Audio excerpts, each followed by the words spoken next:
Okay, so just like we do the show, I kind of did this speech last minute on the airplane last night. So almost had to take the red eye, but at least I had some sanity as I was writing this. But they've asked me a little bit today to talk about what it's like to be a buffalo at CU. So the buffalo, I had to look it up. The buffalo is a symbol of abundance and determination and strength. And believe it or not, it is a symbol of family. And obviously, CU is a big family. And if we've seen today, it's a diverse family. From artists to economists to engineers to archaeologists, I think. Archaeologists? Right? There's a degree in archaeology? Yes, there's a degree in archaeology. All right. I didn't want to make that up. But Trey and Matt and I, we're from Colorado. If you were in my breakout session, you heard probably a lot of this already. But we grew up in Colorado. Trey and I grew up in a small town of Evergreen. And Matt grew up in Denver, which is very, very far from where our dreams and aspirations were at the time, which is kind of like where we live now, which is Southern California. We made short films together with our friends on VHS. And I know some of probably the younger crowds here don't even know what VHS is. But it's magnetic tape. And it's growing up, I had a passion for animation. And I really tried to do animation using like a VCR or a video tape recorder, and it like goes forward and then it comes back. It's just impossible. So I could not wait until I got to go to CU or go to any kind of university so I could study how to draw and become like a traditional animator. So with the passion of animation, the University of Colorado was an easy decision for me to make. It was close to my family. And college is full of opportunities, and they come from all directions. I went to CU thinking that I would major, math. It's a good thing that I could fall back on. Maybe even I could be a math teacher if I wanted to be. But my passion, my heart, was in animation. And there's still a lot of math in animation. And I was taking drawing classes, and then about a year in, Trey had transferred to CU from a music school out east. He's 2 years older than I am. I was always like a little brother to him, like a little buddy. Or as Matt used to say, and actually he still says it, a little butters to them.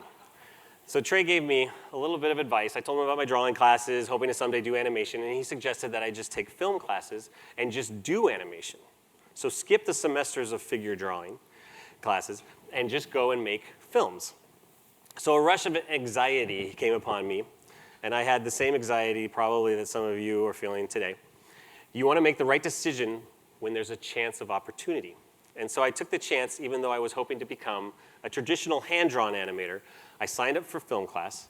I did stop-motion films, and with those, you don't really have to draw that much. But there's a lot of opportunity available at this university, and I was presented with a huge network. From being a resident advisor in the dorms to my experiences with internships that were sought out by my professors to my close friendships.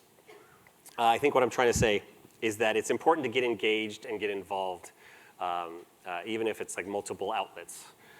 You got to do it. Let's see, where am I going with this? All the facets of my life echo the foundation given to me by CU. As a resident advisor, I learned diversity and tolerance. I was an RA for 3 years. All sorts of different personalities come at you as an RA. It alone was an opportunity that has helped me respect the 40 artists that I work with, and I've worked with for the past 22 years. And even if you don't live on campus, the town of Boulder alone has a lot of eccentric people, and it's a beautiful place. It is definitely a melting pot of personas, and some of those you've probably even seen on our episodes. Anyway, a full year after taking classes, Trey approached me again, and he said, hey, I have an idea for a short animated Christmas film for his class. He wanted to know if I wanted to help animate it. And he told me it was going to be a film where Frosty comes to life and kills a bunch of kids. And here I was at another moment of opportunity. When Trey Parker asks you to help make a film, you say, yes. But me being Butters, I said, well, geez, fellas, I want to make cute films with talking rabbits, like Disney. So I passed, and I didn't help him make it. And I said, no, I don't want to kill any kids. And so that opportunity skipped by me, and it flew up on the big screen. It gained huge laughs. We still got a lot of laughs even today, and was a huge success with the film school. And in hindsight, I wish I had helped with the original, but I didn't take the opportunity. But instead, it gave me determination to do my films and do my films really funny and do the best films that I could make. And they even impressed Trey, which was great. So I was taught a great lesson by a producer on an internship that I got at Jim Henson Productions, and it was to adapt. He told me that, yeah, I was shooting to get a job at Disney, and I'm shooting for the best, and I don't think there's anything wrong to do that with your dreams. But you're most likely to start at the bottom at Disney, and you have to really, really work your way up if you do that. And so his advice was maybe find a smaller production company and get a job there. And so that's exactly what I did. I went back to Denver, and I worked at Celluloid Studios, and I got an internship and became a director's assistant. And then, I know I'm talking about opportunity, by chance, lightning had struck again. And Trey and Matt, who had moved on from school, were asked to do a second Christmas film where Jesus fights Santa. That was their idea. Jesus is going to fight Santa. And they needed a facility to do it at. They didn't want to shoot it on Super 8 or 16. They wanted to shoot it on 32 millimeter. And there actually was a camera stand where I had my internship. And so when Trey asks if you want to help make a short film, you say, yes. Oh, yeah, I'm out for it. So we worked on it there at Celluloid Studios. And by graduation, I had completed internships at Disney with their college program, Jim Henson Studios, and at Celluloid Studios in Denver.